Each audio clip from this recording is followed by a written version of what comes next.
doctor Daniel, ¿me podría compartir su presentación, por favor?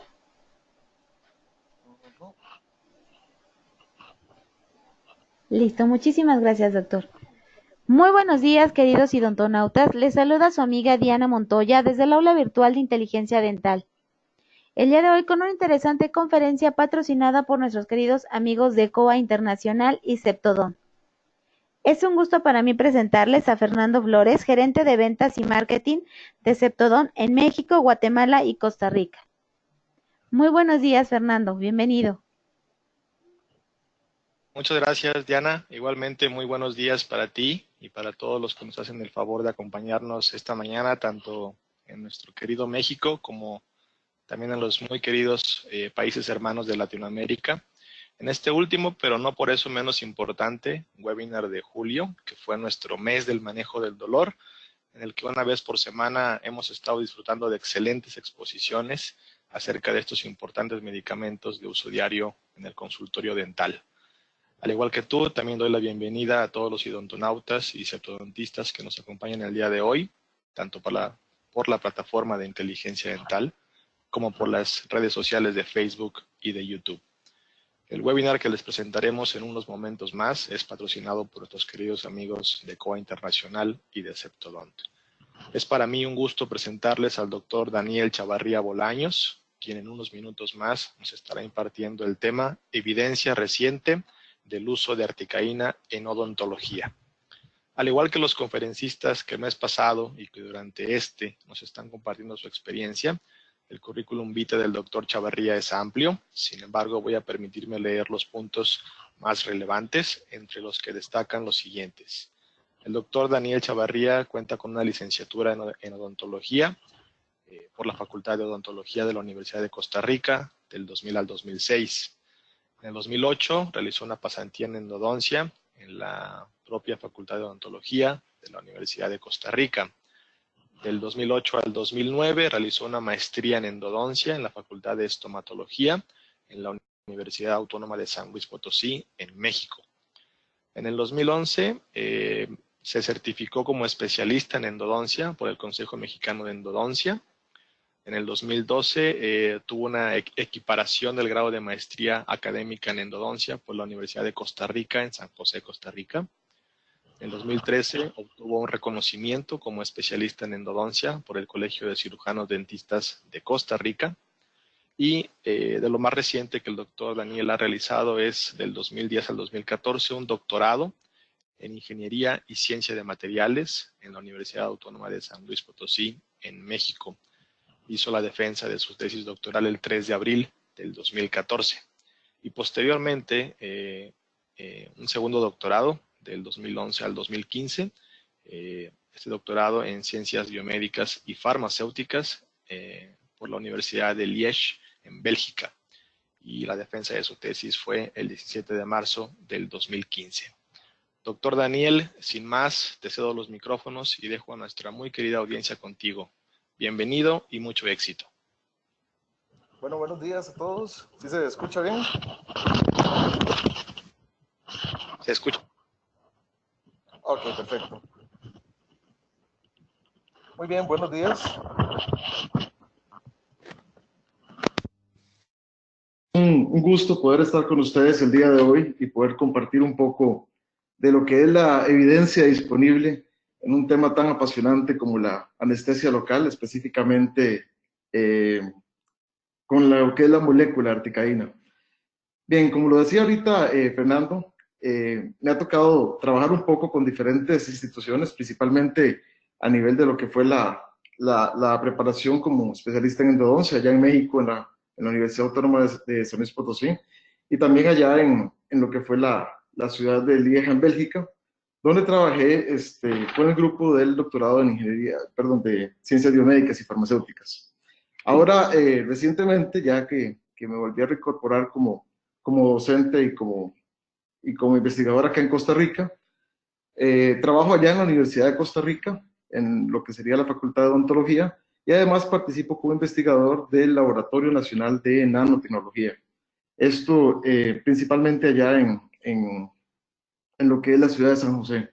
Y actualmente, pues también me ha tocado participar como presidente de lo que es la sección de IADR Costa Rica, por lo que estamos bastante vinculados y tratando de promover lo que es la investigación y lo que es la revisión de literatura de alta calidad en nuestro país.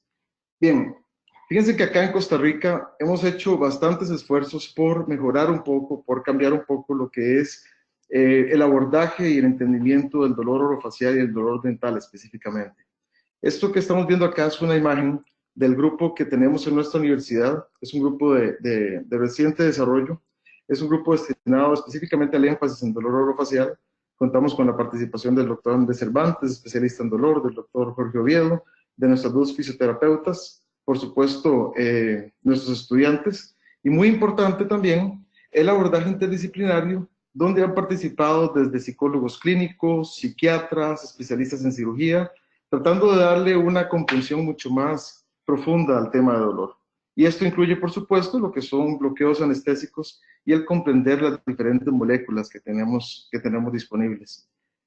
Como dice el título, vamos a hablar de evidencia reciente del uso de articaína, y me gustaría hacer un poco de énfasis en esta palabra, en el tema evidencia.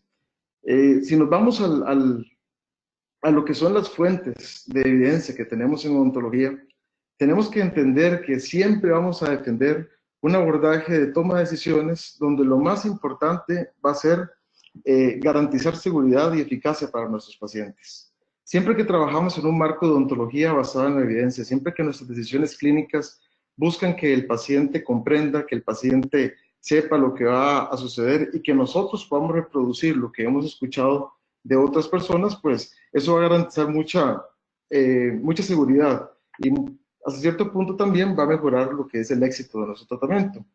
¿Qué es lo que pasa con las fuentes de evidencia? ¿Y dónde es que empieza a fallar un poco lo que es la transferencia de lo que consideramos evidencia en nuestra práctica? Bueno, desgraciadamente muchas veces jugamos con experiencias de otros que tal vez no están amparadas en la mejor información. Por ejemplo, hay gente que suele decirnos a veces, pues, esto es lo que está de moda, úsalo a ver cómo sale, o hay gente que nos dice, la verdad que nadie se queja, no tienes por qué quejarte, ¿verdad? Entonces, empezamos con un sinnúmero de malos cuestionamientos. Y también, desgraciadamente, en esta década, nos hemos dado cuenta que mucha de la evidencia que tenemos, o lo que consideran muchos colegas que es evidencia, principalmente nuestros estudiantes, son meramente desinformaciones de redes sociales.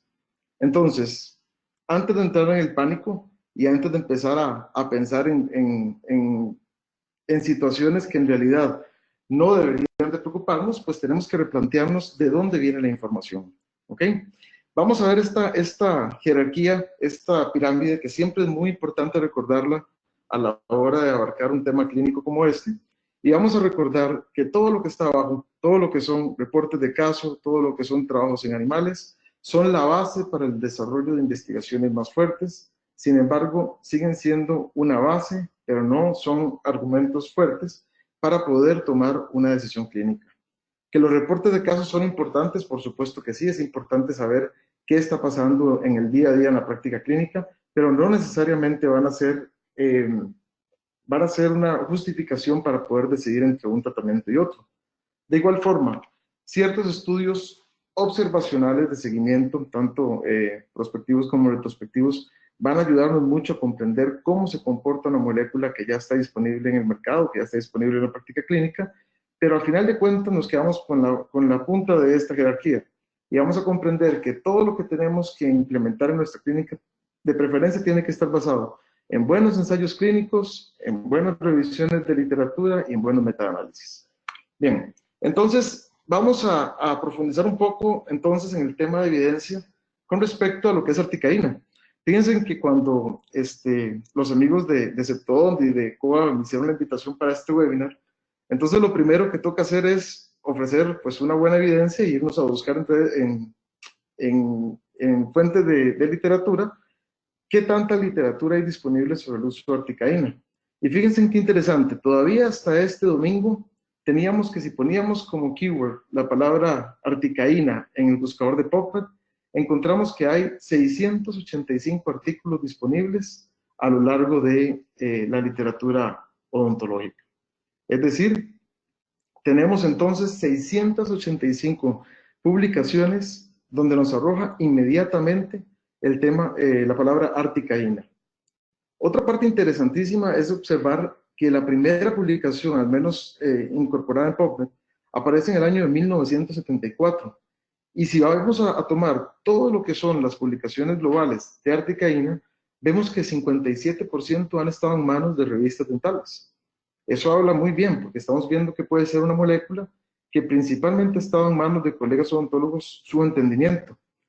Y si vemos este grafiquito que preparé aquí abajo, con respecto a la bibliometría de las publicaciones, vemos un tema bastante interesante y vemos también algo preocupante, y es el hecho de que casi la mitad de las publicaciones relacionadas a articaína surgieron en la última década. Es decir, una molécula que tiene casi ya, estamos hablando de casi 45 años, en los últimos 10 años han aparecido el 49% de los artículos disponibles sobre articaína. Fíjense que, ubicándome un poco en lo que es la historia, lo que es la parte del tiempo que ha pasado, pues yo me gradué como especialista en el año precisamente de 2010. Entonces, aquí tal vez quiero hacer un poquito de hincapié y reconocimiento a lo que son estrategias como el aula virtual, lo que es los esfuerzos de COA, lo que es el esfuerzo de las compañías que apoyan la educación continua y la importancia de mantenerse actualizado. Si nosotros nos quedamos solo con la evidencia, solo con lo que aprendimos, ya sea en nuestra universidad, en nuestra preparación de licenciatura, o por supuesto en lo que vemos también en los posgrados, pues desgraciadamente nos estaríamos brincando la mitad de la historia. Estaríamos tomando a veces decisiones sobre información ya obsoleta incluso. Entonces hoy nos vamos a tratar de concentrar mucho en los artículos, en este 49%, en qué se dice nuevo sobre articaína y con qué jugamos en articaína. Entonces, vamos a estar hablando principalmente de 3 bloques. Vamos a distribuir la siguiente hora en lo que sería principalmente articaína en odontología, ventajas, desventajas y consideraciones especiales, una pequeña comparación entre anestésicos locales, tomando como punto de partida lo que sería articaína como tal, y muy importante, vamos a hablar de controversias principalmente sobre uso de articaína en odontopediatría y lo que se sabe y lo que se dice ahorita sobre parestesis y eventos adversos asociados a articaína. Bien, para iniciar con articaína en odontología y tratando de recordar un poco lo que es la evidencia disponible de articaína en odontología, vamos a recordar que la articaína, como cualquier anestésico, lo que va a buscar es entonces bloquear estos canales de sodio. Entonces, al interrumpir la transmisión eléctrica de una fibra nerviosa, pues, por lo tanto, en la parte terminal también va a haber una interrupción del fenómeno neuroquímico responsable de la sinapsis y, por lo tanto, de la transmisión de la vía dolorosa. Esta parte es muy interesante porque a veces nos enfocamos solo en decir detenga el impulso nervioso eléctrico, pero secundario al no trabajar sobre el impulso nervioso eléctrico, también estamos inhibiendo o estamos por lo menos de momento deteniendo lo que es la parte neuroquímica terminal. Es decir, toda la liberación de estos mediadores inflamatorios finales van a estar inhibidos y por lo tanto los anestésicos locales hasta cierto punto son un fármaco que nos ayudan a modular la neuroinflamación terminal de nuestra inflamación. Esto que tenemos ahorita es una imagen tomada del libro de Malamed, el famoso libro de Malamed, donde vemos que ahorita trabajamos principalmente con anestésicos de tipo amida, por una serie de razones principalmente relacionadas a la toxicidad de los de tipo éster, pero concentrándonos en lo que es articaína y viendo que la articaína empieza a entrar en el mercado odontológico fuerte entre el año de 1975 y 1977, es importante conocer este paper que estamos viendo, que fue la primera publicación que nos arroja los buscadores específicamente con el nombre de articaína. Vean que en ese momento era conocido con el nombre de carticaína. Leyendo rápidamente la publicación, me encontré con tres asuntos muy interesantes. Número uno, ya se reconocen concentraciones o diferencias de efectos en cuanto al aumento de una concentración, entre el 2 y el 3%. Lo segundo es que ya los autores de este artículo reconocen muy importante incorporar en este anestésico en particular un vasoconstrictor. Y aquí evaluaron principalmente con proporciones de 1 en 400.000, 1 en 200.000 y 1 en 100.000. Y lo tercero, los autores reconocen que la articaína sin un vasoconstrictor no logra obtener una analgesia confiable. Entonces, como punto de partida sabemos que estamos usando concentraciones altas y sabemos que estamos usando también proporciones de un vasoconstrictor que es necesario para que trabaje bien. Entonces vamos a repasar rápidamente el tema de lo que son concentraciones y el tema de lo que son proporciones del vasoconstrictor. Siempre que hablamos de 2, 3, 4%, hablamos de qué tanta cantidad de anestésico va a contener nuestro cartucho, ¿ok? Hablamos de que un 4%, en el caso de articaína, estaríamos hablando que el cartucho contiene 72 miligramos de articaína. Y cuando hablamos de proporciones de vasoconstrictor, entendemos que entre menor sea esa proporción, mayor cantidad de vasoconstrictor. Y generalmente en el tema de articaína, hablamos de una proporción de 1 en 100,000 y de 1 en 200,000. Sobre la actividad como tal de la molécula anestésica, esto que estamos viendo básicamente son los 4 principales factores que tenemos que tomar en cuenta para decidir cómo trabaja un anestésico. Obviamente, partiendo de lo que es la pKa, entendemos que entre más sensible sea un anestésico local a ser hidrolizada la molécula, por lo que sería un pH ácido, por la alta abundancia de iones hidrógeno, entonces podría haberse afectado el efecto. Entre menor sea la pKa o la constante disociación ácida de un anestésico, mayor va a ser el efecto y mucho más rápido también. Entre más afinidad por proteínas tenga también un anestésico, mayor va a ser su efecto. Y en el caso de la articaína y la bupivacaína tenemos anestésicos que son altamente afines a proteínas, específicamente en nuestro caso estaríamos hablando de proteínas transmembranas, es decir, los canales de sodio. Después, muy importante, la lipofilicidad. ¿Qué tanto logra penetrar un anestésico? Nos va a hablar también de qué tan rápida es la acción de este anestésico. Y finalmente, muy particular es la acción vasodilatadora. Recordemos que todos los anestésicos por definición son vasodilatadores, siendo la mepivacaína el anestésico que se ha propuesto tiene menor acción vasodilatadora como tal. Entonces, son 4 características químicas importantes, son 4 factores a considerar, principalmente cuando consideramos efectividad y fracaso del anestésico, y que a lo largo de la charla los vamos a ir contextualizando a la molécula de la articaína. Obviamente todos estos fenómenos y que si tienen vasoconstrictor o no, nos ayudan para manejar este tipo de tablitas que nos van a decir entonces cuánto podemos esperar de una anestesia pulpar, cuánto podemos esperar de una anestesia de tejidos blandos, cómo se diferencian si tiene o no la molécula un vasoconstrictor o si no tiene del todo vasoconstrictor, y a partir de ahí podemos ir eligiendo según el cuadro clínico que tenemos. ¿Cuál es la mala noticia? Que más adelante lo vamos a comentar. La mala noticia es que todos estos parámetros cinéticos y dinámicos de la molécula anestésica los han calculado, los hemos visto principalmente con base en estudios sobre pacientes sanos, pacientes muy bien seleccionados y pacientes ideales. Sin embargo, a veces nos tenemos que hacer la pregunta en nuestras clínicas de qué tantos pacientes ideales vemos y de esos pacientes, cuáles van a responder de igual forma a un anestésico local. Entonces, vamos a concentrarnos nuevamente en nuestra molécula. Si ustedes ven, la mayoría de lo que son las moléculas anestésicas comparten una estructura muy similar, una cabeza lipofílica, una porción lipofílica, que es la que vemos encerrada en la imagen de la izquierda, acá en lo que serían los cuadritos. Vemos que hay obviamente un anillo de tipo amida que conecta lo que es la porción lipofílica con lo que es la parte terminal amina. Y aquí nos vamos a concentrar mucho en la molécula de articaína y vamos a ver que a diferencia de las demás moléculas, la articaína posee un anillo diferente. No es un anillo aromático normal, un anillo bencénico, es un anillo que se conoce como anillo de tiofeno, que contiene un átomo de azufre en su estructura y que además va a tener un enlace éster asociado a este anillo de tiofeno. Esta parte tal vez muy química, tal vez no nos vamos a detener mucho, pero es muy importante comprender que justamente esta diferencia en la composición química de la articaína le confiere 2 importantes características.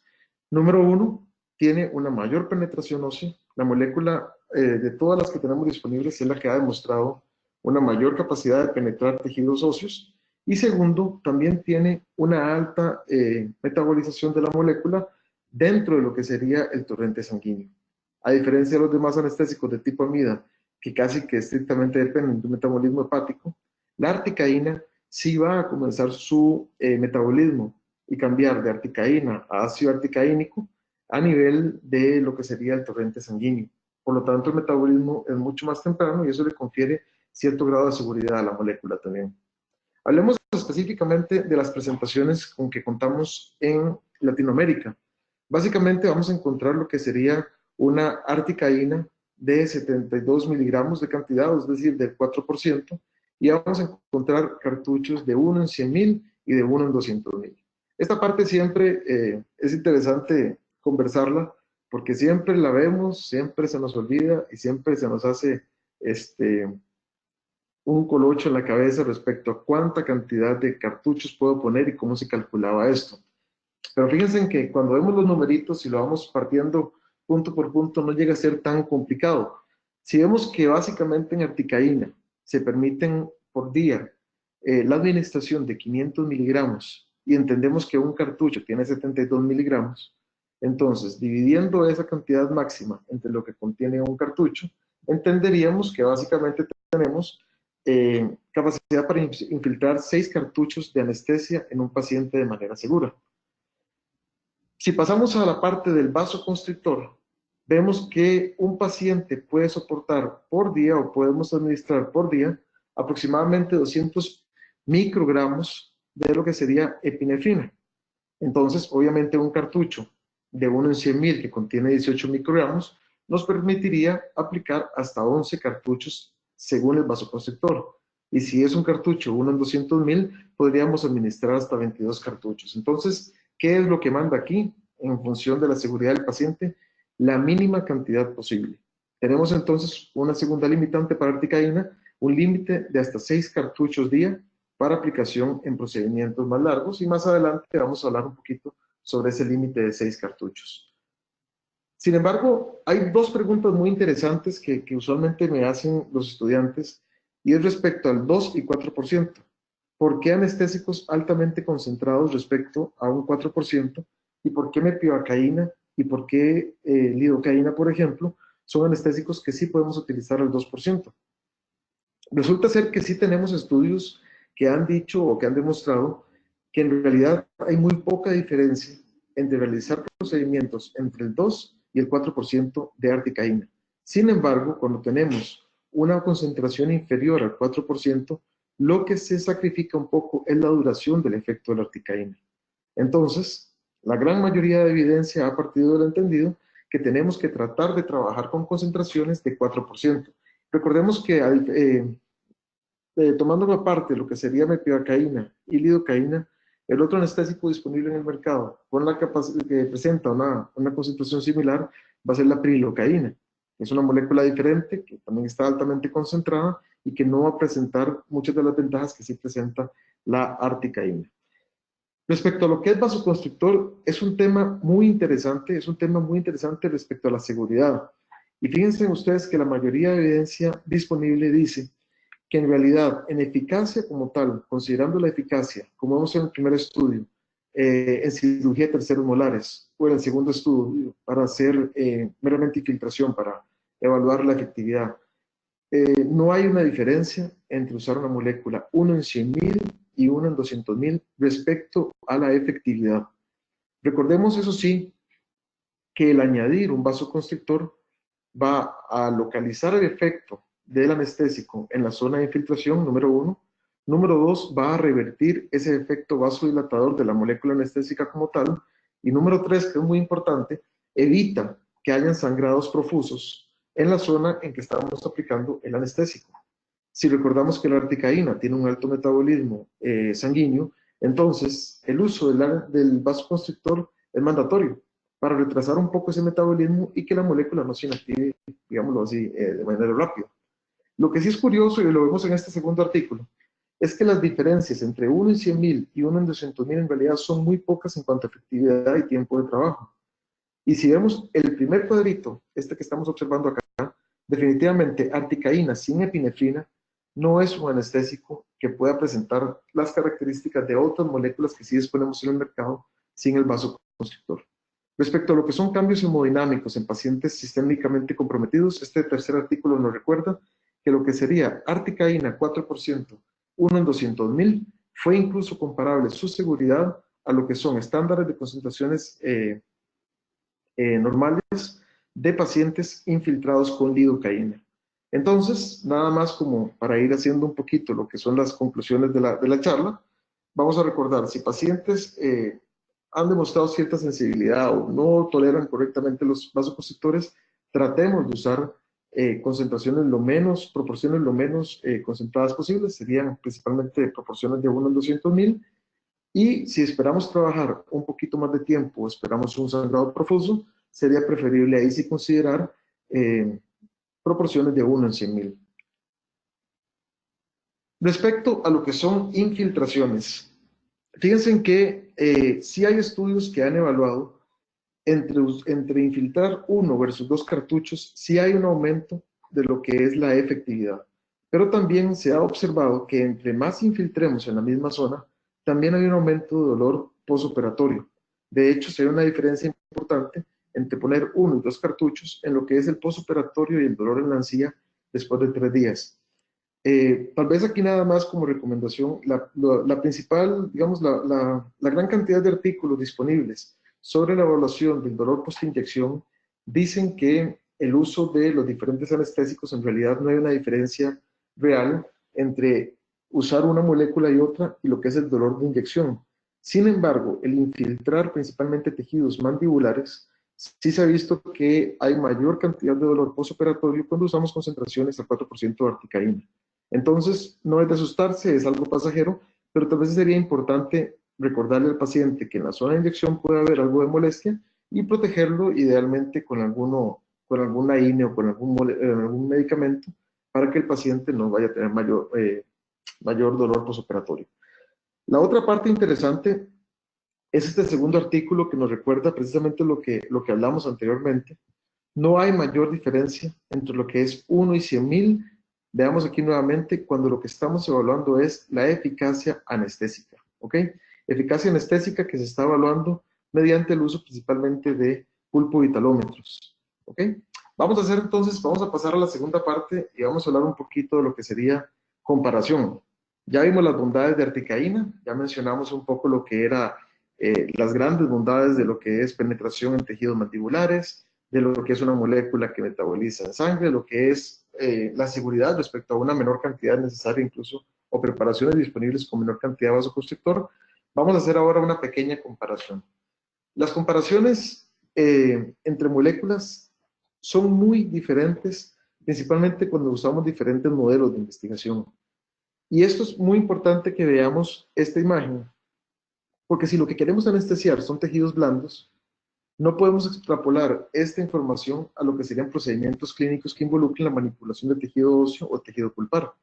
De hecho, si ustedes ven acá, entre usar una mepivacaína y una articaína, y únicamente lo que estaban evaluando era la capacidad de anestesia labial, vean ustedes que mepivacaína fue una molécula que ofreció mucha mayor profundidad, mucha mayor extensión, mucha mayor duración, e incluso, lo que hemos dicho anteriormente, una disminución de la perfusión sanguínea debido al menor efecto vasodilatador que tiene mepivacaína. Sin embargo, la mayoría de procedimientos dentales que hacemos, aunque evaluamos el efecto o más bien interpretamos la efectividad anestésica por la capacidad para provocar un bloqueo a nivel labial, pues en realidad no es el querer de todos los bloqueos, ¿cierto? Si nos vamos un poco más allá y volvemos a poner en la balanza, ahora sí comparativamente, las moléculas como tales y sacando de la ecuación lo que es la adición del vasoconstrictor, vemos que evidentemente una molécula como mepivacaína sigue siendo superior a articaína cuando no está presente el vasoconstrictor, ¿ok? Nuevamente, en función de la duración del efecto, en función también de la efectividad como tal, y que la articaína sin vasoconstrictor, si bien es cierto, muestra un inicio mucho más rápido, también su duración es muy, muy rápida y por lo tanto solo se sugeriría para pacientes donde se van a realizar procedimientos muy, pero muy cortos. Y vamos a hablar ahora del tema de infiltraciones. Traté de resumir porque la evidencia realmente es muy amplia.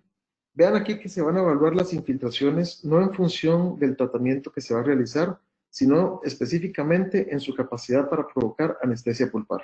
Y nos vamos a ir punto por punto y área por área de la boca, de lo que son maxila y mandíbula, revisando la literatura más reciente.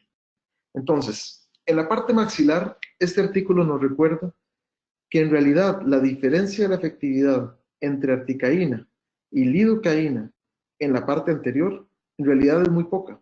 Vean ustedes un éxito para articaína del 78%, un éxito para lidocaína del 72% usando igual cantidad de vasoconstrictor.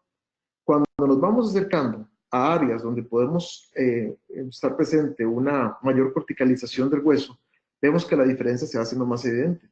Y si vamos a trabajar en la porción posterior, es superior al efecto de usar articaína, 1 en 100.000, 4%, versus lidocaína.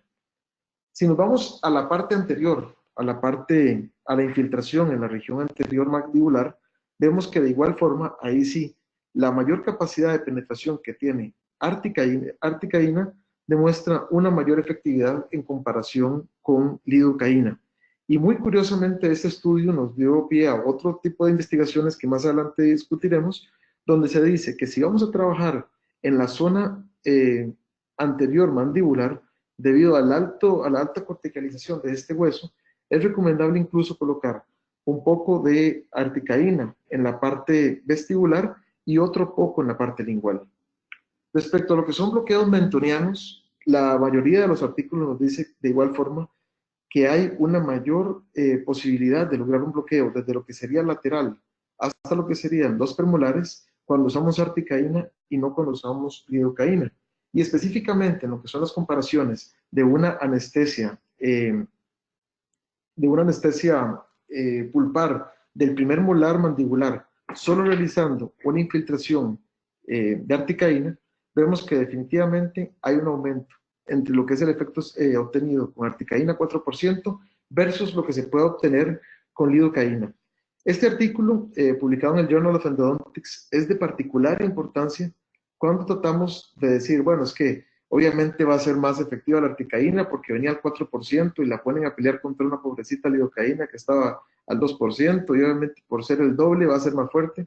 Pero vean qué interesante, porque en este artículo efectivamente se hizo una comparación de 4%. Aquí se infiltró en la parte vestibular tanto articaína 4% versus lidocaína 4% versus prilocaína 4%. Y fue entonces la articaína 4% la que mostró una mayor efectividad y por lo tanto los autores sugieren más un evento o una causa química y no tanto una causa asociada a concentración. Sin embargo, y esto es muy importante, ninguna de las tres moléculas utilizadas logró una efectividad de anestesia pulpar profunda mayor al 55%. Es decir, hay un efecto anestésico real, claro que sí, pero es un efecto también limitado. Y como último artículo, vamos a ver un estudio bastante importante que nos habla de que la pregunta aquella de que si pongo la anestesia por, por la superficie bucal o si la pongo nada más por la superficie lingual, resulta que a nivel de molares no hubo diferencia entre el efecto que se obtiene colocando solo por vestibular o haciendo vestibular y lingual. Vean qué interesante, porque la corticalización varía mucho y es muy diferente lo que hemos visto en el primer artículo, en el sector anterior, versus lo que vimos en el segundo artículo, en el sector posterior. Respecto a lo que son metaanálisis, esta es una publicación, ya tiene sus añitos, si no me equivoco, en el Journal of Dentistry, se publicó en el 2010. Sin embargo, nos recuerdan dos temas muy, pero muy importantes: efectividad y eventos adversos. Este fue de los primeros metaanálisis que se usaron compilando literatura publicada entre 2004 y 2009, donde nos dicen que para lo que sería una comparación total del efecto que se puede obtener entre lidocaína y articaína, la articaína es una molécula mucho más efectiva y que a nivel de eventos adversos, la evidencia clínica disponible dice que no hay una diferencia clínica entre una y otra. Esto lo hago como observación porque no sé si a ustedes les tocó, yo me acuerdo que las primeras veces que empecé a escuchar de articaína, ahí me hablaban el anestésico que causa parestesia. Nunca se me olvida que en la facultad había gente que decía articaína, no, aquí no se usa porque eso da parestesia. Y obviamente cuando te dicen algo tan fuerte se te queda grabado. Y a partir de ahí toda tu vida vas a estar pensando el anestésico de la parestesia, el anestésico peligroso y te vas siempre con una sensación como de defensa, como como cierto miedo. Y este tipo de artículos son importantes para eso, para desmitificar un poco lo que se cree de una molécula, aprender a encasillarla para ciertos procedimientos clínicos y no alertarnos tanto, ¿verdad? Vamos a otro tema bien importante, específicamente comparando, y es un metaanálisis más reciente que repite un poco lo que es los estudios previos. Sin embargo, este metaanálisis incluye artículos mucho más recientes. Vean que el otro incluyó artículos solo publicados hasta 2009. Ahora tenemos publicaciones 2011, 2012, 2016, 2011 nuevamente, 17 y 16. Entonces ahora tenemos una N mucho más grande. Y en este artículo nos confirman lo que vimos en el artículo anterior. La articaína, evidentemente, cuando logramos unir los datos de mandibular y maxilar, tiene mayor efectividad. Sin embargo, ahora en este artículo nos dice que entre usar lidocaína y usar articaína en términos de efectividad, no hay mayor diferencia en la región maxilar a nivel de premolares. Sin embargo, hay que hablar de efectividad, pero no podemos olvidar que en lo que sería tiempo de trabajo y profundidad anestésica siguen habiendo, la balanza sigue inclinándose en favor de lo que es articaína. Y en lo que dice abajo, lo que son técnicas combinadas, es decir, bloqueos mandibulares con una molécula y reforzar el bloqueo con una infiltración vestibular de articaína, definitivamente entre todos los anestésicos nos vamos a seguir apoyando en lo que sería articaína para infiltraciones mandibulares. Ahora vamos a entrar a otro tema súper bonito, y es cómo colocarlo, porque mucha gente que dice, pero ¿cómo le haces? Y nada más tienes que inyectar ahí directamente, le corres el labio, inyectas, ¿dónde se pone la articaína? Vamos a recordar que la articaína tiene que tratar de localizarse lo más cercano a la zona apical, es decir, vamos a hacer una infiltración en la parte profunda del vestíbulo, y como ustedes ven acá, si nos vamos a colocar articaínas muy a nivel superficial, es decir, como una técnica intraceptal, en realidad no hay diferencia con lidocaína. En realidad, ninguna anestesia a nivel intraceptal vamos a lograr una anestesia profunda cuando la colocamos tan arriba. Si nos vamos a lo que es el sector anterior, este es el artículo que les comentaba, cuando estamos trabajando o queremos alcanzar anestesia, mandibular en la parte anterior, vean ustedes que si solo la colocamos en la parte anterior, podemos alcanzar un 76% de efectividad. Pero si hacemos o complementamos con algo de colocación de anestésico en la parte lingual, podemos aumentar ese éxito de anestesia pulpar hasta un 98%, lo cual es bastante deseable. Y si nos vamos a lo que es la comparación con respecto a las diferentes áreas, vean ustedes que la diferencia de la efectividad entre una y otra área anatómica se va haciendo más evidente según nos vamos acercando a la parte posterior. Es decir, a nivel de laterales incisivos mandibulares hay menor diferencia, pero ya a nivel de premolares y ya a nivel de molares, conviene mucho más colocar la anestesia en la parte vestibular y no en la parte lingual. Básicamente eso es lo que se dice en la literatura más reciente disponible respecto a infiltraciones mandibulares. Vamos a ver ahora un poco de lo que se dice respecto a lo que son comparaciones. Vean ustedes que usando bajos volúmenes, aquí en este estudio creo que lo que se usó fue medio cartucho. Medio cartucho nunca fue suficiente para lograr una anestesia pulpar profunda. Eso es muy importante. Sin embargo, comparando el efecto que se alcanzó, de todas las moléculas estudiadas, la articaína 1-11.000 fue la más efectiva. Claro, estamos hablando de una efectividad apenas de un 40%.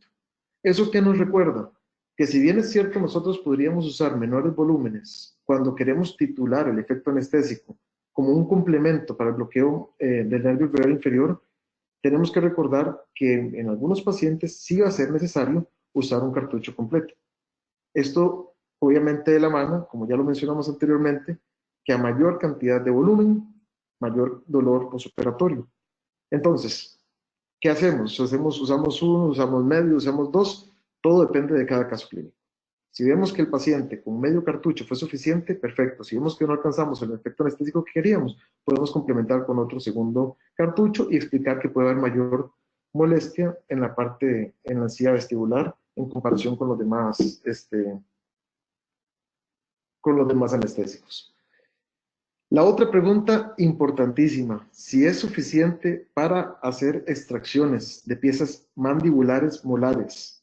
La respuesta todavía de la literatura sigue siendo que no del todo. Si vamos a hacer una exodoncia como tal de una pieza mandibular, sigue siendo recomendable, según la literatura, tratar de buscar un bloqueo alveolar y complementar, eso sí, con lo que sería una infiltración vestibular de articaína. ¿Okay? Sin embargo, entre más y más evidencia ha seguido surgiendo, hemos visto que ya hay reportes de exodoncias de piezas mandibulares posteriores molares con solo utilizar articaína. Lo que sería importante sería redefinir cómo se está colocando volúmenes y con qué cantidad de vasoconstrictor se está colocando. La otra parte interesante es con respecto a lo que es la anestesia palatina.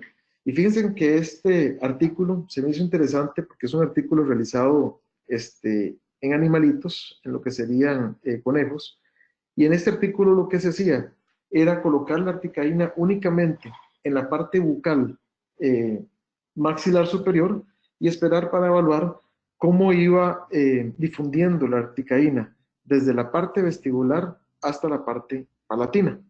Y de hecho se observó que se lograba mantener mucho mayor cantidad de anestésico a nivel palatino cuando se usaba articaína que cuando se usaba lidocaína.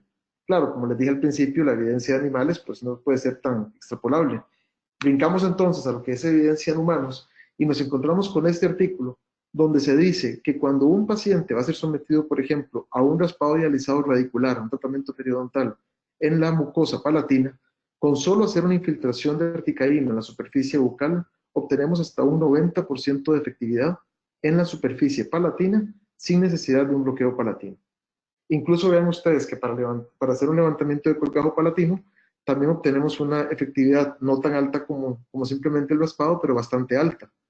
Entonces la pregunta sería, bueno, si infiltramos en maxila con articaína, en la parte bucal, ¿podemos descartar el uso de anestesia palatina? Nuevamente, depende de cada caso. Podemos hacer pruebas, podemos evaluar lo que es el bloqueo anestésico en esos pacientes y si vemos que fue suficiente, podríamos entonces no necesitar el bloqueo palatino. Lo bueno aquí, lo interesante es que en caso de ocupar el bloqueo palatino, podríamos realizarlo después de colocar la anestesia articaína bucal y por lo tanto sería menos dolorosa. Otros estudios comparando ambos bloqueos, y esto sí se me hizo interesante, la verdad que no lo conocía hasta que encontré este par de publicaciones. La primera nos habla de una comparación articaína-lidocaína y hacer extracción de piezas maxilares sin inyección palatina. Y como dicen las conclusiones, los dientes maxilares extraídos en esta investigación pudieron ser extraídos sin necesidad de una anestesia palatina. Y en el segundo artículo, básicamente nos dice lo mismo y nos dice que incluso la anestesia rutinaria palatina podría evitarse en caso de que veamos que el paciente ya tiene suficiente bloqueo anestésico después de la infiltración. ¿Cuál es el secreto de esto, doctores? Pues básicamente darle chance al anestésico que trabaje. Infiltramos en bucal, esperamos un tiempo prudencial, evaluamos para ver qué tan anestesiada está la mucosa palatina y en ese caso podríamos ver si es necesario colocar el anestésico o del todo proceder sin necesidad de hacer el bloqueo palatino. Ahora, vamos a ir a un tema, vamos a ir a un tema de comparación respecto a bloqueos mandibulares. Y respecto a bloqueos mandibulares, la evidencia ya empieza a cambiar un poco. La evidencia nos recuerda, evidentemente, que todavía se sigue apoyando lo que es el uso de anestésicos menos concentrados, principalmente por un tema de seguridad. Sin embargo, son igual de eficaces, como vamos en el primer estudio, lo que serían las anestesias de mepiacaína versus articaína.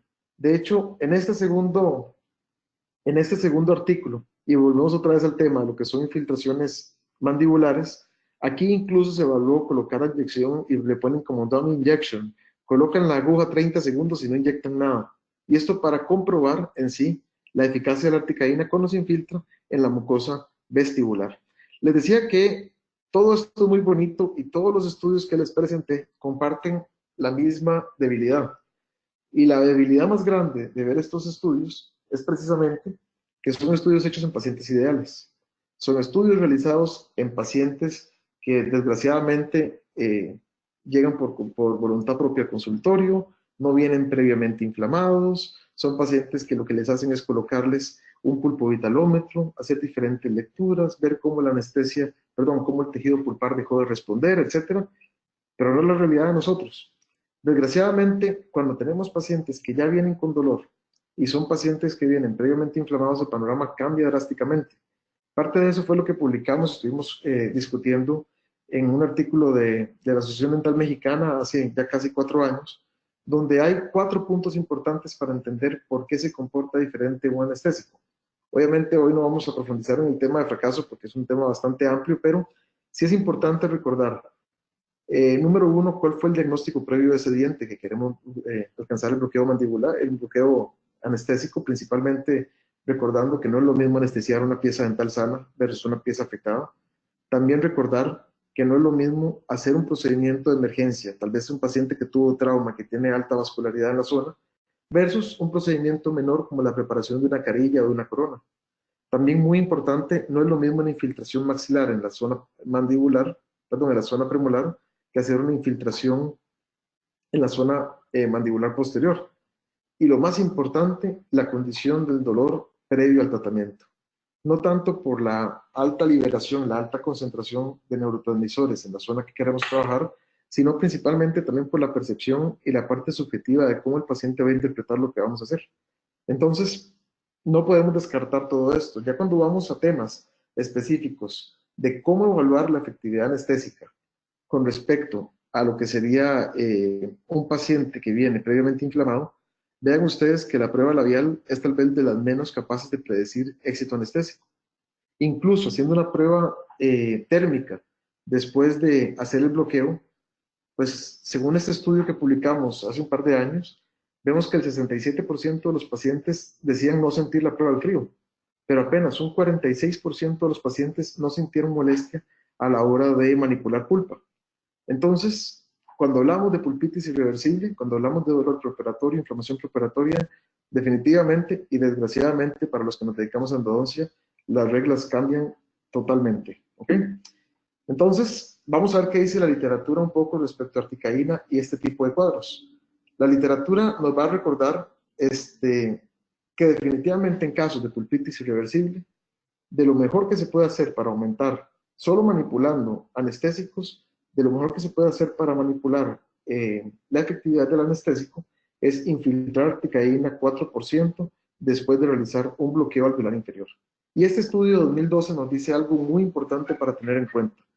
Entre volver a repetir el bloqueo con el anestésico que ya no funcionó y colocar articaína 4% en la superficie bucal de esa pieza mandibular, es más recomendable usar articaína e infiltrarla que volver a repetir la técnica. Y esto es un llamado muy importante incluso para las escuelas de odontología. Nosotros a veces nos casamos con la idea de que siempre que ya fracasó, bueno, vuelve a ponerla porque tal vez no funcionó. Tal vez sea un buen momento para enseñar una técnica diferente, para enseñar a infiltrar articaína en la región bucal y ver cómo cambió el bloqueo anestésico. Respecto a lo que son estudios comparativos, vean ustedes que definitivamente hay una superioridad cuando usamos articaína versus lidocaína para infiltrar después del bloqueo con lidocaína. ¿Okay? Y también, viendo el último artículo 2009, vemos que cuando usamos articaína tenemos un éxito bastante alto. ¿Por qué les puse estos porcentajes en números tan grandes? Porque quiero que ustedes comparen los porcentajes que vimos en la primera parte de la conferencia, cuando únicamente evaluábamos efectividad anestésica, y los porcentajes, cómo cambian cuando estamos hablando de pulpitis irreversible. Definitivamente, con pulpitis irreversible los porcentajes van a ser menores, y bien descrito en el artículo de Endodontic Topics, casi que es como tirar una moneda, casi que es casi impredecible poder saber si tu anestésico, si tu bloqueo alveolar inferior va a funcionar de manera efectiva cuando tenemos pacientes con dolor preoperatorio en piezas dentales, mandibulares, con diagnóstico de pulpitis irreversible sintomático.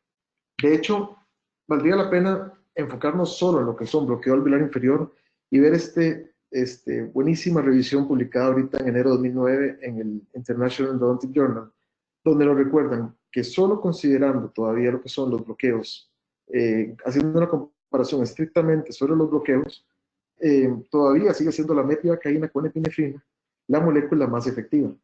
Sin embargo, esta molécula, ojo que estamos diciendo la más efectiva, pero no la ideal ni la completamente efectiva. Es la que menos ha reportado fracasos. Pero cuando estamos frente a un fracaso, de las alternativas o las estrategias más eficaces son el complemento de una anestesia bucal localizada utilizando articaína 4%.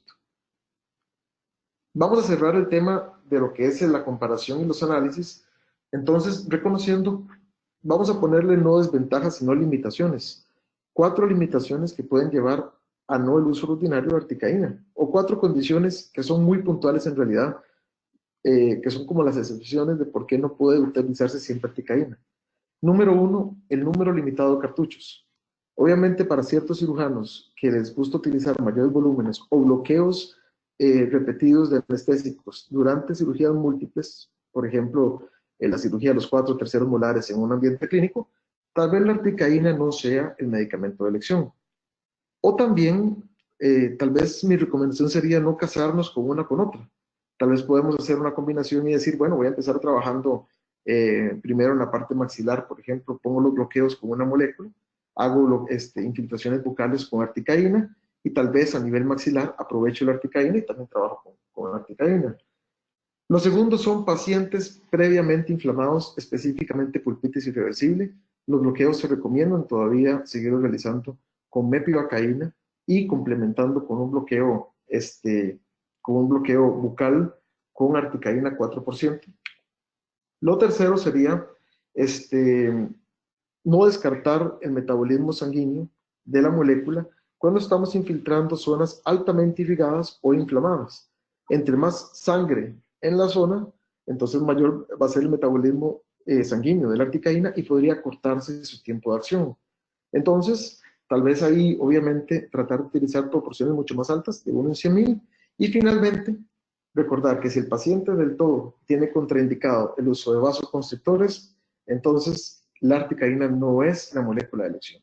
Ahí tendríamos que pensar más que todo en una molécula como mepivacaína 3%, que va a ofrecer mucho mayor cantidad de ventajas y que no va a tener problema de tener que depender tanto de un vasoconstrictor. Yo creo que estos 4 puntos, así, indicaciones muy puntuales, es solo cuando podemos dejar de usar o considerar no utilizar tanto lo que es la mepivacaína, perdón, la articaína. Y ahora entremos a un tema un poco más sensible, el tema de controversias y el tema de cómo estamos viéndola o desinformando a veces a la molécula. Y lo primero sería considerar el tema de odontopediatría. Yo en odontopediatría, después de la revisión de literatura que realicé para el webinar, definitivamente me llevo la sorpresa de que todo lo contrario a lo que creía, la mayoría de artículos abogan y apoyan el uso de articaína en niños. Y aquí tal vez en este pequeño esquema resumo la gran cantidad de las 3 principales ventajas del uso de articaína en población pediátrica. Número 1, la seguridad. El hecho de poder usar menores cantidades de manera más local está directamente relacionado con lo que es la seguridad de la molécula.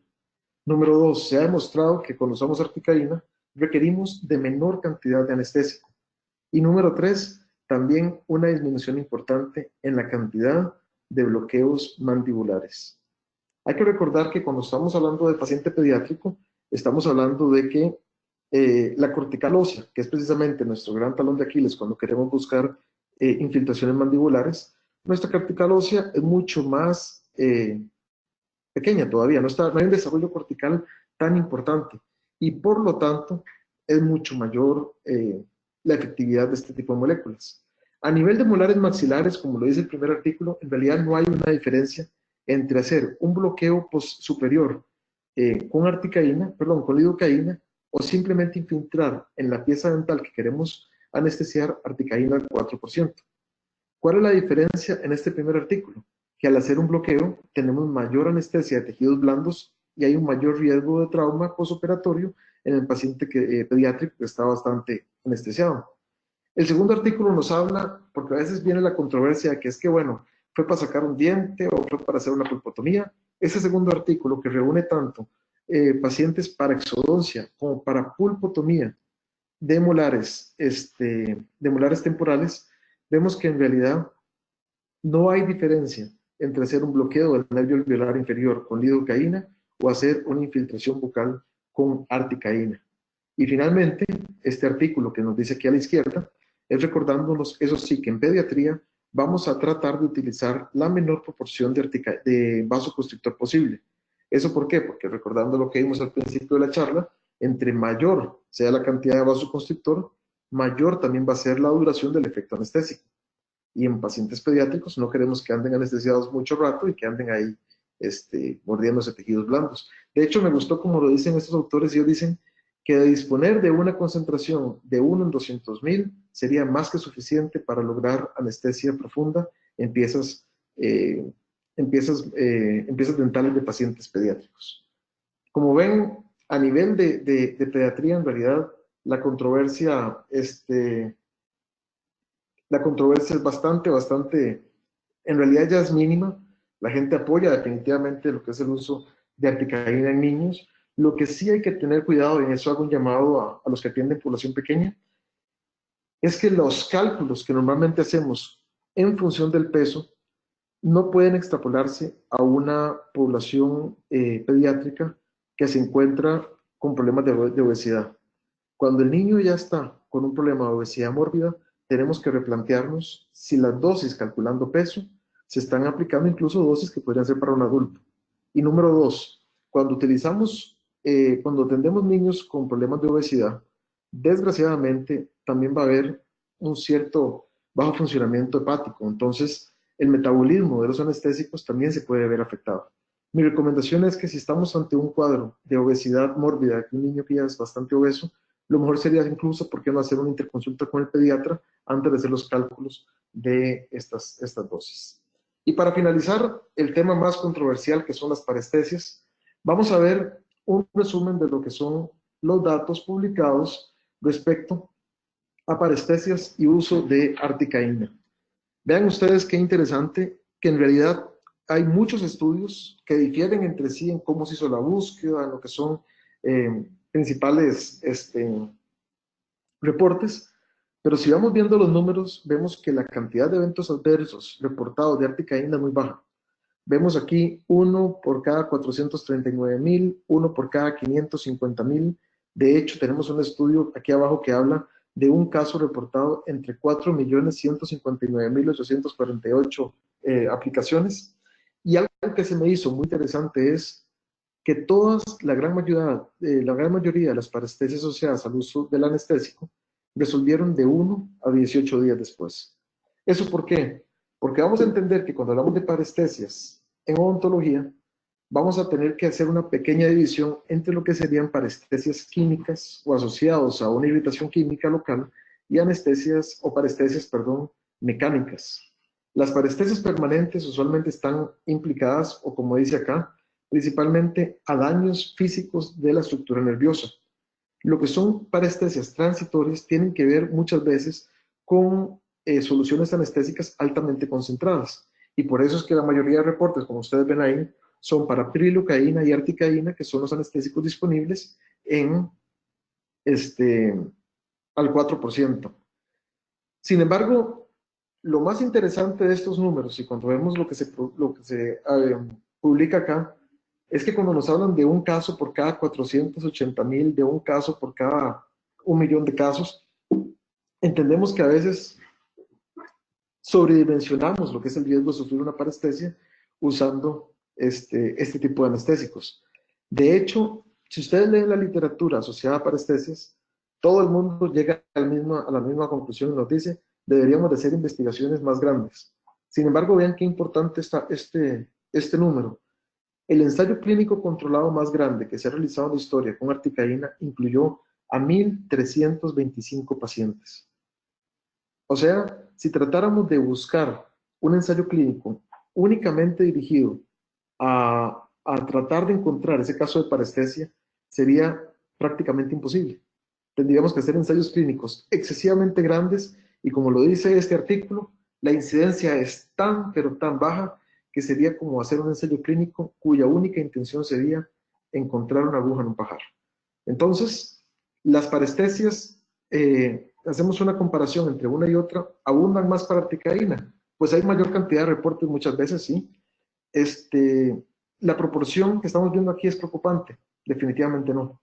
Tal vez incluso, si lo vemos por la cantidad de pacientes que veremos en nuestras vidas, pues tal vez es casi imposible. Si usáramos siempre bloqueos mandibulares con articaína todos los días en el 100% de los pacientes, sería poco probable que encontráramos un evento adverso de parestesia.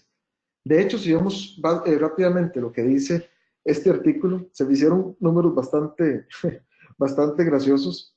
Casi que sería más riesgoso ser impactado por un rayo o morir en un accidente de tránsito que sufrir de una parestesia por un bloqueo con articaína. Son datos, tal vez, ahora nos estamos dejando un poco la evidencia y yéndonos a la parte sensacionalista, pero son datos comparativos y hasta cierto punto graciosos, ¿verdad? También es muy importante, la gran mayoría de los estudios, por no decir casi todos los estudios que hablan de una neurotoxicidad, son estudios retrospectivos. ¿Qué quiere decir eso? Que agarran a los pacientes y dicen, este paciente viene con parestesia. Y inmediatamente dicen, y fue porque le pusieron articaína.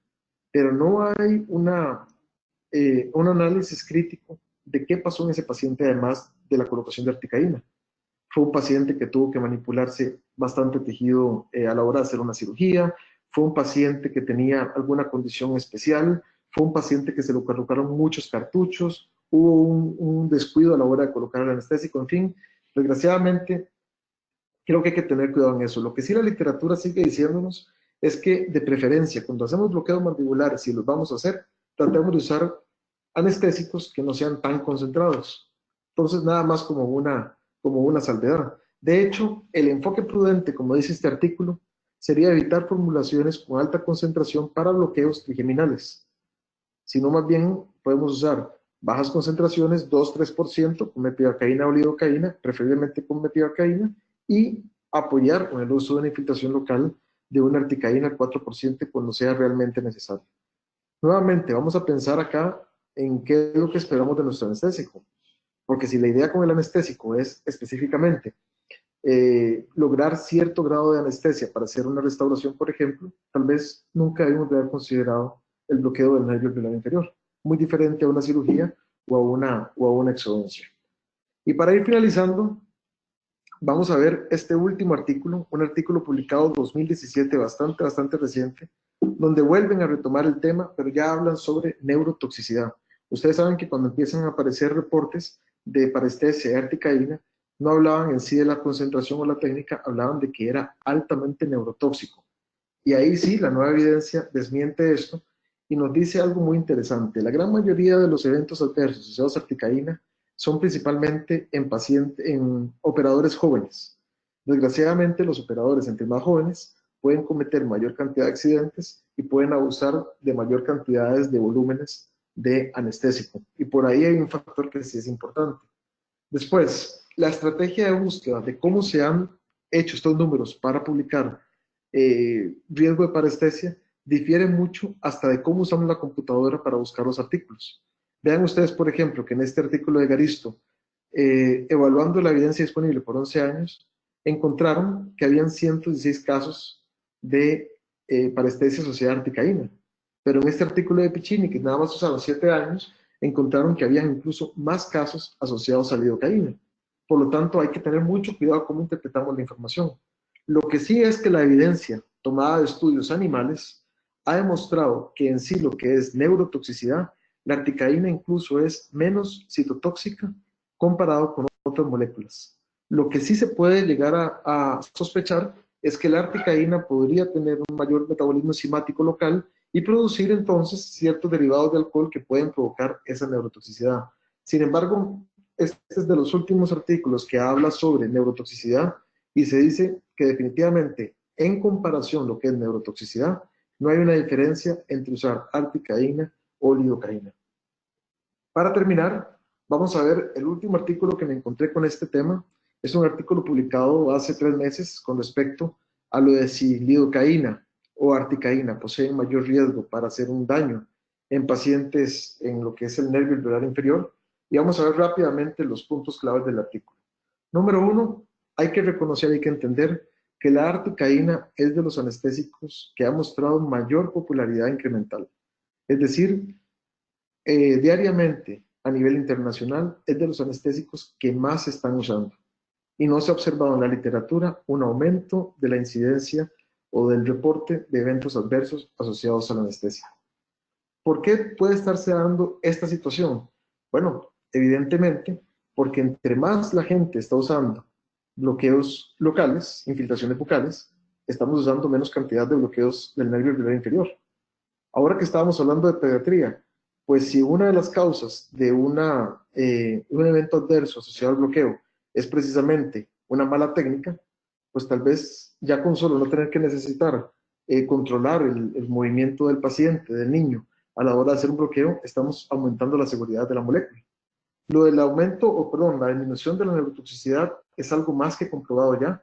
Y muy importante, si agarramos toda la información y la volvemos a analizar, todavía no podemos decir que haya una evidencia concluyente que diga que la articaína sea más riesgosa que la lidocaína.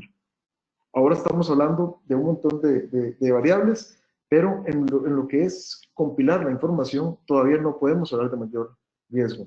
Lo que sí tenemos que recordar, por favor, es que si vamos a hacer bloqueos, si ocupamos hacer el bloqueo, tal vez sí deberíamos usar concentraciones un poco menores y fomentar o apoyarnos con lo que serían los bloqueos bucales. Para terminar, ventajas entonces de la molécula, acordémonos lo que son dos cantidades de vasoconstrictor menor. Si ocupamos el vasoconstrictor, hay presentaciones 1 en 200,000 que van a ser más seguras. Definitivamente ventajas en cuanto a la penetración de corticales óseas, ventajas respecto a lo que son anestesias palatinas con solo infiltraciones bucales, las limitaciones que mencionamos, número limitado de cartuchos, metabolismo sanguíneo alto en zonas altamente irrigadas y bloqueos del nervio alveolar inferior menos eficaces cuando tenemos casos de pulpitis irreversible.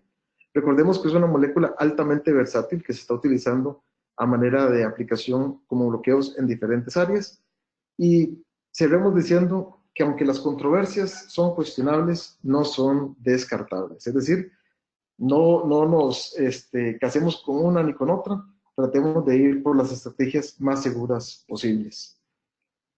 Tal vez ya sería, a modo de cierre, recordar estas palabras de un artículo del doctor Hargreaves, pues que tomando la evidencia como tal, ya tenemos que ir dejando de lado las anécdotas, tanto que nos meten un poco de miedo o que nos meten un poco de duda. Vamos a trabajar basados en evidencia, vamos a entender realmente la biología del dolor, el desarrollo de ensayos clínicos y vamos a tomar las mejores decisiones que podamos. Articaína es un excelente ejemplo. Tal vez hay que sentarnos un poco más en la computadora, leer un poco más a la hora de elegir y no comer cuento y no asustarnos tanto. Eso sí, ofrecer los tratamientos más seguros posibles. De mi parte, eso es todo. De verdad, muchas gracias a todos los que se conectaron. No sé si tenemos preguntas. Muchísimas gracias, doctor Daniel Chavarría, por esta interesante información que nos compartió el día de hoy.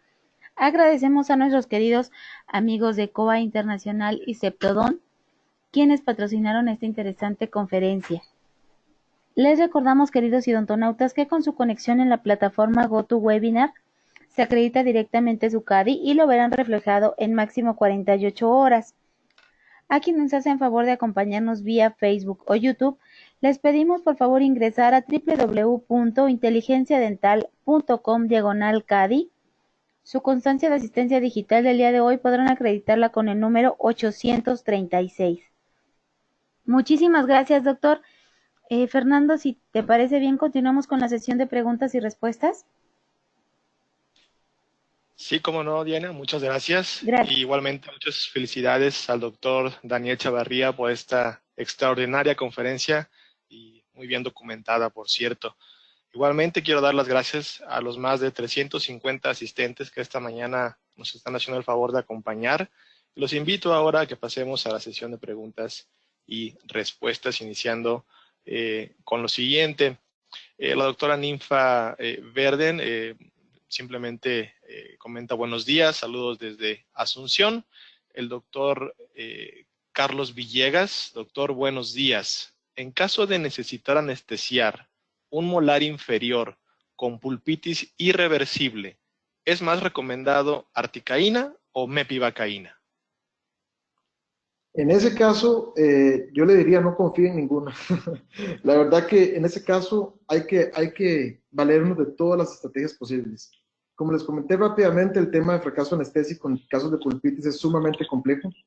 Yo lo que sí les recomiendo siempre, bueno, según la evidencia, iniciar con un bloqueo mandibular con mepivacaína 2%, siempre que sea posible y que la condición sistémica del paciente lo permita, utilizando mepivacaína 2% con vasoconstrictor e inmediatamente no confiar en la mepivacaína. Les digo que la mepivacaína es sumamente efectiva para estos casos, pero nunca ha alcanzado éxitos altos, o sea, sigue siendo una molécula sensible para este caso tan complicado. Entonces, vamos a apoyarnos con un bloqueo con MEPI, así nos vamos más a la segura, no tener que usar una concentración alta 4%, y apoyar de manera bucal con una infiltración de articaína 4%. Ya después vendrán otras estrategias que se pueden hacer, por ejemplo, se puede también premedicar al paciente, se pueden usar técnicas incluso diferentes, técnicas de infiltración diferente, pero principalmente en lo que es enfocándonos en lo que son moléculas, preferiríamos entonces un bloqueo con mepivacaína apoyado con lo que sería la infiltración bucal con articaína 4%. Gracias, doctor Daniel. También por medio de la plataforma de Facebook nos llegan felicitaciones de diferentes partes de México, diferentes partes de Centro y Sudamérica, Honduras, El Salvador, Costa Rica, por supuesto, de donde es usted. Y bueno, por aquí también tiene inclusive piropos del doctor Edgar Iván Hernández Manzanares. Dice, el doctor es una eminencia, grandísima ponencia, felicidades. Tenemos también comentarios, es buenísima la articaína en lo personal para ellas. Y bueno, la doctora Álvarez hace la siguiente pregunta. En pacientes con hipertensión que están controlados, ¿podemos utilizar articaína o no se recomienda? Bien, en pacientes que se encuentran controlados, el uso de los vasoconstrictores lo que sería limitado, ¿sí?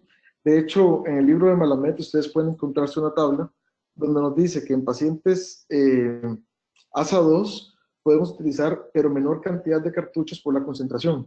Entonces, yo diría que principalmente en pacientes hipertensos vamos a tener dos ventajas del uso de articaína. Número uno, podemos disponer de una presentación que tenga menor cantidad de vasoconstrictor en comparación con las moléculas usualmente utilizadas. Es decir, yo iría definitivamente a una proporción 1 en 200.000.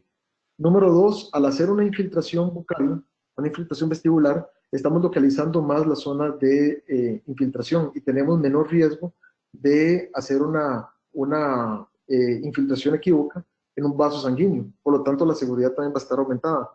Y lo más importante con pacientes hipertensos es precisamente, entre más efectivo sea el bloqueo del dolor, entre más efectivo sea el bloqueo anestésico, menor va a ser la capacidad del cuerpo de aumentar la liberación de catecolaminas endógenas. Entonces, muchas veces el miedo que tenemos es, bueno, que puse el anestésico y resulta que el paciente empezó a sentir dolor al final, y el dolor va a venir acompañado de una liberación importante de adrenalina y por lo tanto vamos a tener cambios hemodinámicos que el paciente va a estar expresando y ya empezamos con este miedo. Entre más efectiva sea el anestésico, más seguro va a ser para el paciente. Entonces ahí venía un poco la comparación que hicimos ahorita. Si vos tenés un paciente que tiene dolor en las piezas maxilares y vas a buscar una infiltración, obviamente vamos a apostar por el más fuerte de la batalla y vamos a irnos con un anestésico bastante efectivo.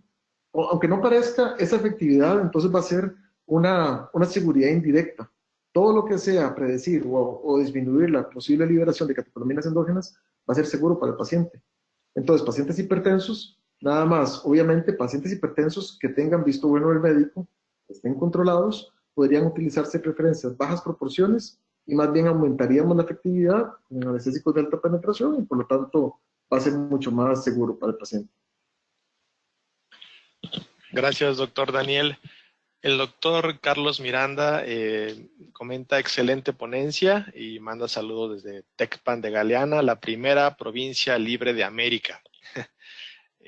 El doctor Arturo Delgado, buen día, excelente forma de explicar. Mi pregunta es, desde su punto de vista clínico, ¿usted podría decir que la articaína es el anestésico más seguro y más eficaz? ¿O hay que conocer cuál es el anestésico ideal para cada uno de nuestros pacientes?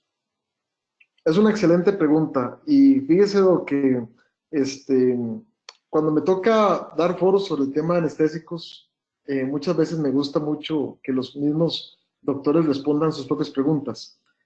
¿Cuál anestésico voy a comprar hoy si estoy con el teléfono en la mano llamando al depósito diciendo, bueno, ahora sí vamos a pedir anestésicos? Yo creo que desgraciadamente el anestésico, los planes que yo les puedo decir a ustedes anestésicos, para mí como endodoncista, no son extrapolables a un colega que se dedique, por ejemplo, a cirugía o que se dedique a estética. O incluso los grandes superhéroes de estos son los odontólogos generales pues que diariamente no saben qué va a llegar y tienen que trabajar contra todo, ¿verdad? Anestésicos ideales van a ser aquellos anestésicos que idealmente se comporten para el caso que queremos tratar. Entonces, en ese caso, tendríamos que empezar a ver dónde va a ser ideal la articaína. Por ejemplo, ahorita les comentaba un paciente que tenga alguna condición sistémica donde de entrada se diga que no podemos utilizar vasoconstrictores, la articaína no es ideal en ese caso. Pacientes donde tenemos una pulpitis irreversible sintomática bastante agudizada en una pieza mandibular, no vamos a confiar también solo en articaína. O como les comentaba el otro ejemplo, pacientes que van a ser sometidos a una cirugía múltiple y ocupamos usar grandes volúmenes de anestésico, tampoco va a ser articaína. Sin embargo, si vamos individualizando los diferentes protocolos anestésicos considerando articaína, vemos que sí podría comportarse de manera ideal para muchos, o por qué no decirlo, la gran mayoría de escenarios clínicos. Para infiltraciones, claro que sí. Para paciente pediátrico, claro que sí. Para paciente periodontal, eso que les estaba mostrando sobre evidencia de anestesia un poco más profunda, pues va a ser una alternativa súper buena. Como les digo, cuando siempre hacemos esa pregunta de cuál anestésico compro, yo les diría, compren de todos y compren más del que ustedes crean que van a utilizar más. Siempre es importante tener un anestésico sin vasoconstrictor. Yo siempre en mi stock siempre tengo metidacaína 2% con vasoconstrictor. En endodoncia es fundamental tenerlo, pero también no me imagino en mi clínica si no tengo articaína. De hecho, ahorita pues creo que es importante que esto que hacemos, ya cuando estamos graduados, tratemos de enseñarlo desde que estamos en las universidades. Que los estudiantes jueguen con lo que son diferentes presentaciones y que desde el aula aprendan cómo van a empezar a utilizar uno u otra molécula, ¿verdad? Pero sí, anestésicos ideales depende de cada caso, de cada doctor, hasta muchas veces hasta de la preferencia, lo que cada uno experimenta en sus manos ya. Muy bien, doctor Daniel. Por lo medio de la plataforma de YouTube nos llega la pregunta del doctor José Baruch Cruz. Dice, hola, buenos días, doctor. En su experiencia, ¿se pueden realizar tratamientos pulpares o extracciones en pacientes pediátricos solo con infiltración por vestibular de articaína? Pues en mi experiencia, sí, y viendo la evidencia que revisamos también. La verdad que sí, en pacientes pediátricos, en realidad el grueso de mi práctica clínica no es en paciente pediátrico. Principalmente me toca ver cuando son esas dentales con formación incompleta o cuando tenemos que hacer algún procedimiento de emergencia, pero sinceramente sí he tenido muy buena experiencia utilizando articaína. Por ejemplo, cuando hemos tenido que hacer abordajes de emergencia en piezas ya diagnosticadas con una necrosis en un niño, podemos hacer infiltraciones un poco distales, no a la zona donde está la infección, sino irnos un poco a la parte próxima a la pieza, y las infiltraciones son sumamente efectivas. Y para pulpitis, según todo lo que revisé en piezas primarias en pacientes pediátricos, es sumamente efectivo. Lo único que sí he visto en los diferentes artículos, si hay una recomendación de no utilizar articaína en pacientes menores de 4 años. Ahí sí, creo que es una salvedad importante que sí encontré en varios artículos. Pero aparte de eso, como les digo, no tanto en mi experiencia, puesto que no tengo un grueso de pacientes pediátricos, pero definitivamente con base en lo que hemos visto de artículos disponibles, tanto para exodoncias como para pulpotomías, es bastante eficaz. Muchas gracias, doctor Daniel. La doctora Car Martínez. Buenos días, doctor. Buenos días para todos. ¿Qué relación existe entre el uso de articaína y la alveolitis? considerando un órgano dentario que ha pasado por un periodo prolongado, por un proceso carioso, donde existe destrucción coronaria. Pues fíjese, doctora, que respecto a lo que estuve encontrando en evidencia, no encontré literatura como que sugiriera una relación directa. Ya ven que las causas de una alveolitis tienen que ver más, bueno, con situaciones, por ejemplo, como la técnica quirúrgica que se utilizó, la cantidad de vasoconstrictor que tal vez está un poquito ligado en la zona de la exodoncia, pero principalmente viene con los cuidados postoperatorios, principalmente viene con lo que es las técnicas de higiene del paciente, no tanto en sí con lo que es la anestésico. De lo que revisé respecto a exodoncias y respecto a cirugía, en realidad no había una diferencia como tal. No encontré literatura como que sugiriera alguna precaución que tomar en cuanto a alveolitis. Gracias, doctor. Estoy alternando preguntas de YouTube, de Facebook, de la plataforma de inteligencia dental. Por medio de Facebook, la doctora Giovanna Contreras comenta, ¿puedo entonces usar articaína en combinación con todos los demás anestésicos? Sí, pero la indicación sería tratar de usar la mínima cantidad de anestésico posible. ¿Sí? En cuanto a seguridad, cuando estamos hablando de seguridad, estamos hablando de que la seguridad va a estar directamente relacionada a la cantidad de dosis que aplicamos. Entonces, tampoco le recomendaría, como cuando hacemos en farmacología técnicas o abordajes de analgesia multimodal, tampoco es combinar por combinar y ya le metí vamos a meterle ahora un poquito de aquello y vamos a hacer una segunda infiltración, no. Lo que es muy importante es ir como protocolarizando qué es lo que queremos hacer en cada paciente. Entonces, definitivamente, cuando son bloqueos mandibulares, por lo que les decía, al no haber tanta evidencia y con los reportes que han habido, tratamos de usar una solución 2%, por ejemplo, y de ahí podemos combinar en otra zona con otro anestésico. Por ahí vi un par de artículos donde sí hablaban de que si ya te fracasó, por ejemplo, en la zona maxilar, un anestésico, podría mejor en vez de apostar por la misma molécula, utilizar otra. Esto principalmente cuando nuestro anestésico de elección es lidocaína.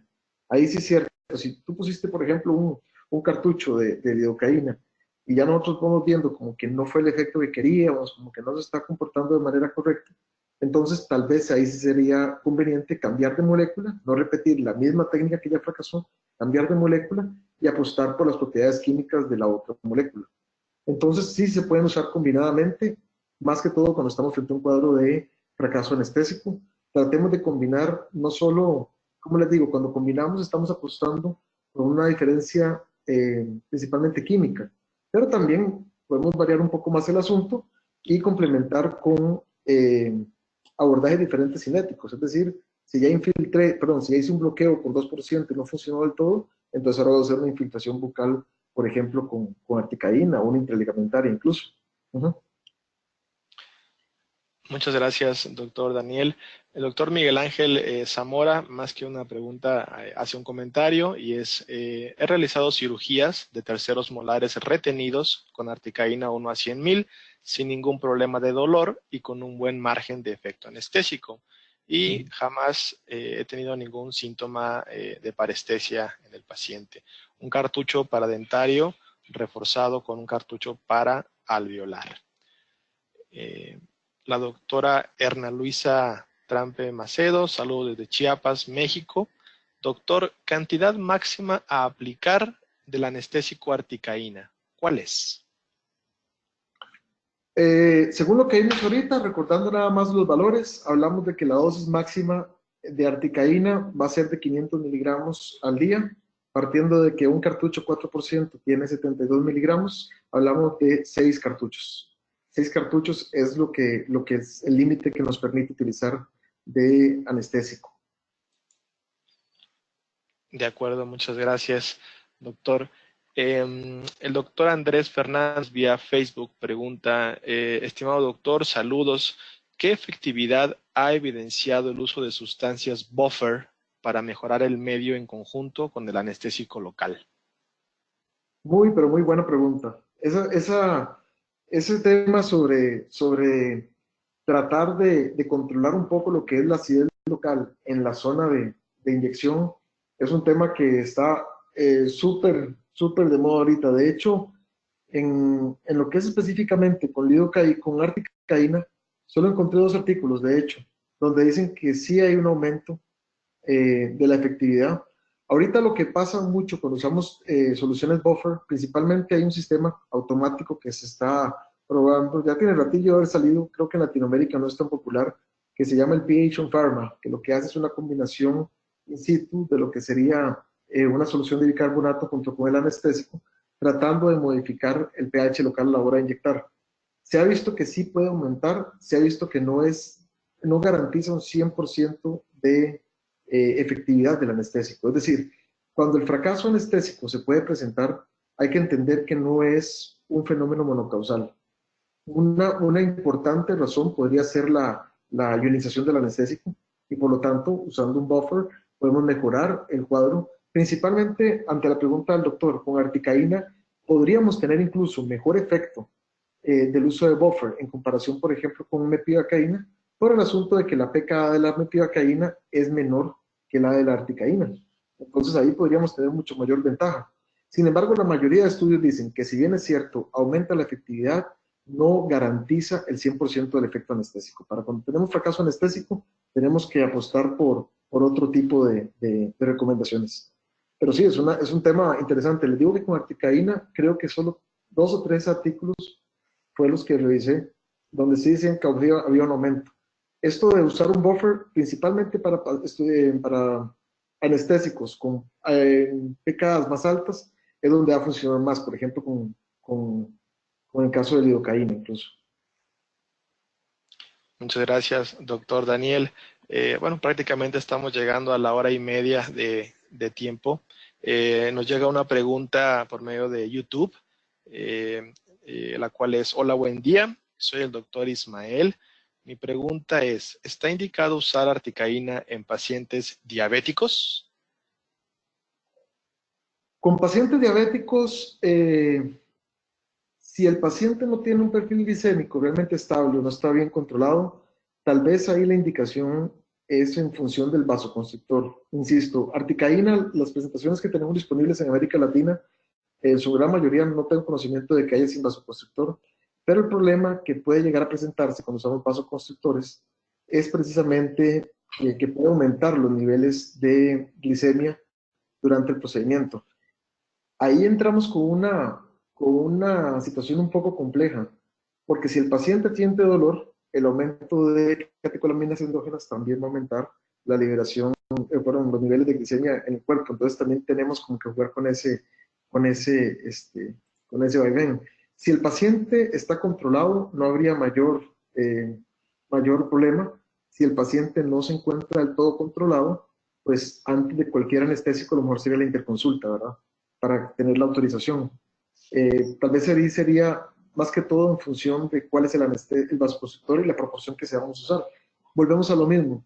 Técnicas más seguras son técnicas donde no usamos bloqueos, donde usamos infiltración, estrictamente lo que vamos a ocupar, con menor cantidad de proporción. Entonces, si el paciente es diabético, tomamos niveles de glicemia y están normales, tal vez más bien sería ventajoso utilizar una articaína, unos 200.000 con una infiltración bucal. Muchas gracias, doctor Daniel. Hay algunas preguntas que he saltado porque las ha ido contestando y se han repetido, ¿sí? Y bueno, siguen llegando más. Por cuestiones de tiempo no alcanzaremos a leerlas todas esta mañana, pero se las haremos llegar. Voy a rematar quizá con un par. Uno de ellos es un comentario del doctor Adrián Gómez, que dice: excelente representante de Costa Rica, felicidades, doctor Chavarría, pura vida. Y la última, ¿sí?, de la doctora Claudia Gorosabe, para operatoria dental mandibular de molares, entonces ¿no siempre es necesaria la anestesia del nervio alveolar inferior? Ahí la respuesta sería que no. Ahí la respuesta sería, según los estudios, cuando estamos haciendo operatoria, si el paciente viene asintomático, es un paciente que va a tener mucho mayor éxito de una técnica de infiltración bucal. Entonces, si vemos los estudios, la gran mayoría de lo que usan es el pulpoitalómetro, perdón, sí, lo que usan es un pulpoitalómetro, hacen repeticiones, y la gran mayoría de estudios coinciden en dos cosas. Número uno, que la anestesia casi nunca, haciendo solo estamos hablando de infiltraciones a nivel de molar mandibular, que la anestesia no siempre se logra que se mantenga permanente por más allá de una hora. Entonces, como tiempo de trabajo, estamos súper bien, ¿verdad? Eh, y lo que sí se ha visto es que si el paciente no viene inflamado, las tasas de éxito de anestesia pulpar pueden ser incluso superiores al 90%. Entonces, perfectamente podríamos hacer operatoria. ¿Cuál es la gran ventaja ahí? Bueno, que si fueran, por ejemplo, dos restauraciones, uno podría colocar un poco de anestesia en la primera zona donde vas a trabajar, y si después tienes que trabajar, por ejemplo, en premolares, podrías hacerse una segunda infiltración en una zona que ya está algo anestesiada y el paciente no va a sentir tanta molestia a la hora de inyección. Entonces, es cuestión como de ir probando, ¿verdad? Claro, si el paciente viene con dolor preoperatorio, si estamos haciendo operatoria y estamos pensando que será un dolor fuerte o si el paciente se queja, tal vez sea ventajoso usar un bloqueo con 2% y apoyarnos con articaína en la parte vocal.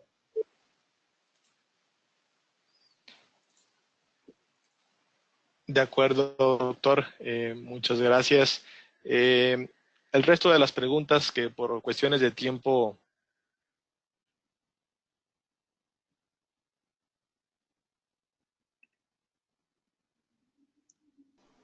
Muchísimas gracias, doctor Daniel Chavarría, por esta interesante información que nos compartió el día de hoy. Le enviamos un fuerte abrazo hasta Costa Rica. Muchísimas gracias. Gracias. Gracias a ustedes por la invitación. Gracias a Fernando y al equipo de Sectodont y estamos a las órdenes. Mil gracias, doctor. Un fuerte abrazo. Excelente conferencia. Gracias. Agradecemos a nuestros queridos amigos de COA Internacional y Septodont por esta interesante conferencia que patrocinaron el día de hoy. Agradecemos a ustedes, queridos idontonautas, que se conectan de nuestro querido país y de países hermanos latinoamericanos. Fue un verdadero placer recibirles el día de hoy en el ciberespacio. Les agradecemos mucho su tiempo, confianza y preferencia. Nos encantará encontrarles próximamente en esta su aula virtual para que disfruten de las interesantes conferencias que tendremos en vivo para ustedes. Se despide su amiga Diana Montoya. Que tengan una excelente tarde. Hasta pronto.